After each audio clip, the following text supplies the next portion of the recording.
এবার মুখ্যমন্ত্রী সেরা পুলিশ পদক পেলেন সোনাই থানার ওসি মহাত্মা মানস সন্দিকৈ।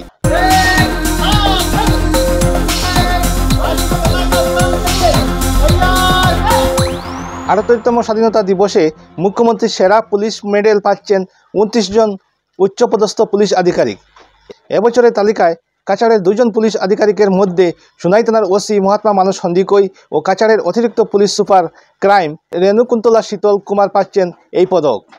আসাম সরকারের এই পদক তালিকা ঘোষণার পর বিশেষ করে সোনাই থানা এলাকাবাসীর পক্ষ থেকে ওসি মহাত্মা মানস সন্দিকৈকে অভিনন্দন জ্ঞাপন করা হচ্ছে।